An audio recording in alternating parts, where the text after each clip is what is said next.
Who or what am I, and what am I a part of? How shall I know it? By inner or outward observation? Make sense of physical or pneumatic stuff? Busying myself in activity, in company with others, or lose my time in standing in quiet stillness of the mind as winds blow round me, rushing down the misty mountains, across the grey lake, to buffet me and tell me that I am. If I give my attention to colours of bright green sunlit mosses, clothing the patterned time-worn bark of ancient trees, of life older than mine, and roots more solid than my tenuous hold on earth,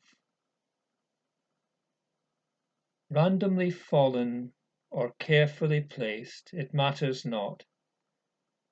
The tiny seed is now a full-grown tree, owning this spot, nourished by water, minerals, sunlight, survivor of the years, and I behold you reverently, that you are fully known and loved, a unique tree, standing solid, you affirm the same is true of me.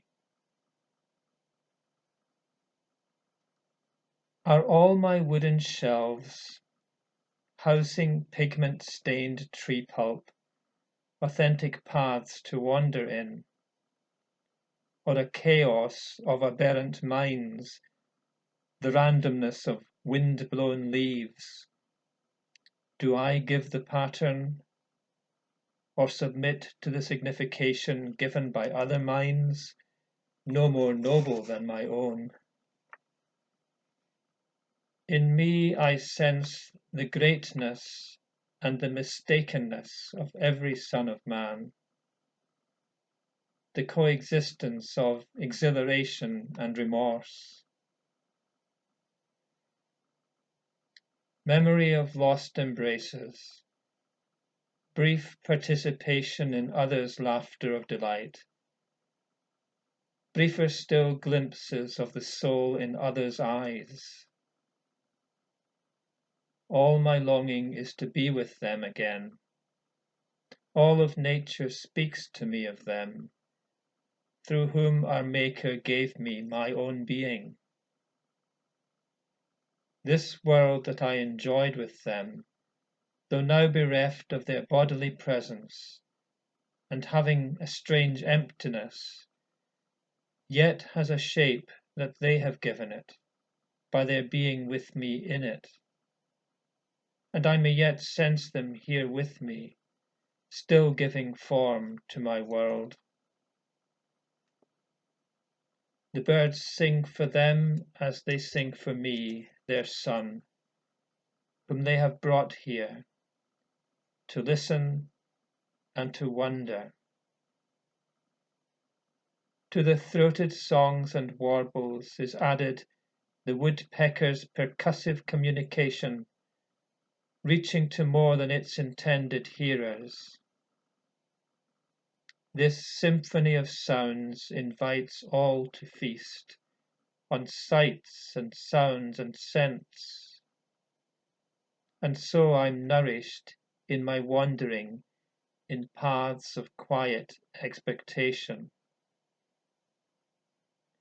What we seek is always just beyond the present agony and itch. We may not see it yet, except in fleeting glimpses of the beauteous shining of coloured bird wing on the gleaming waters, or sunlight play on sombre hills, resplendent, breaking through the clouds, caressing golden tree tops. The light in love enlivened face and caring eyes. In these I have seen the hints of glory, and so my thoughts are turned to Thee, my Maker. I thank Thee for this time to think on Thee, to know Thy mercy to this lowly creature, to know my imperfections are embraced by Thee. If I should die now, 'twould be contentedly.